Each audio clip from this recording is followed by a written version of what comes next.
విశిష్ట అర్చన కోసం ఇక్కడ సిద్ధం చేస్తున్నాను. అదేమిటో కాదండి, విశేషం ఏంటో కాదు. అది తులసి దళాలండి. స్వామివారికి ఎంతో ఇష్టమైనవి బిల్వ దళాలు, తులసి దళాలు. ఈ 2 కూడా స్వామికి ఎంతో ప్రీతి.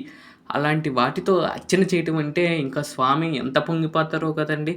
అలాంటి స్వామికి తులసి అర్చన కోసం ఇదంతా కూడా తులసి స్వీకరణ అనేది చేస్తున్నాను. ఇయన్నీ కూడా తులసి అంతా కూడా తీసుకొని, ఆ తులసి దళాలతో అర్చన చేయబోతున్నాను. అర్చన కూడా ఇదే వీడియో వస్తుంది. వీడియో మాత్రం ఎక్కడ కూడా స్కిప్ చేయకుండా చూడవలసిందిగా కోరుకుంటున్నాను. చాలా అద్భుతమైన వీడియో.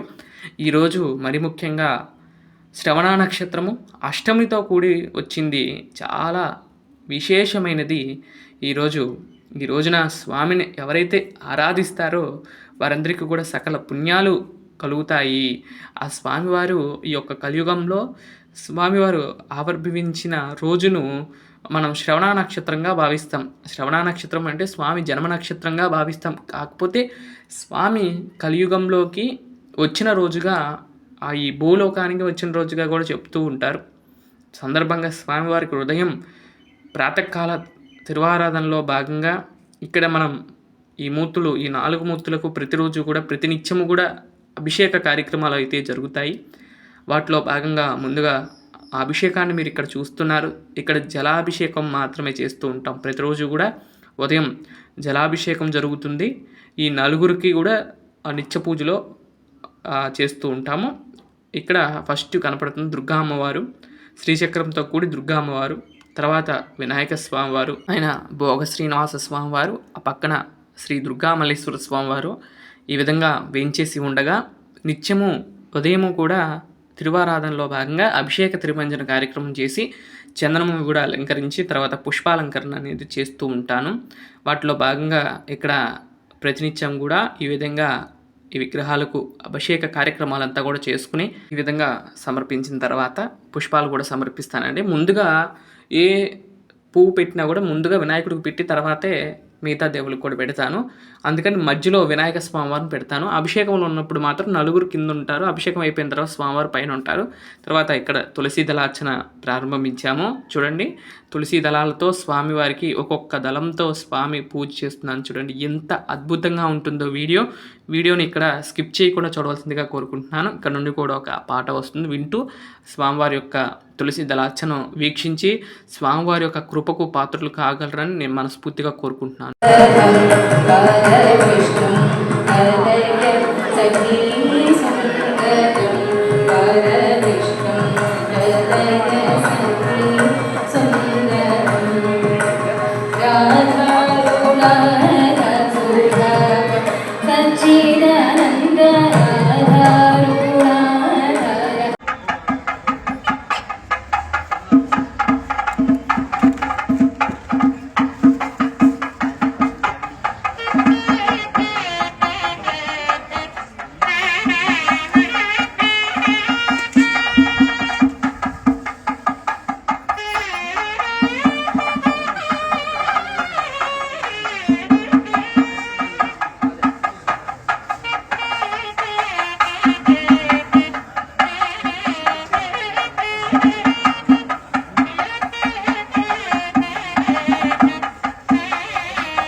తులసితో కూడా మొత్తం అయిపోయిన తర్వాత సన్నజాజులతో కూడా అర్చన చేసి మందార పూలను ఇక్కడ అలంకరించడం జరుగుతుంది.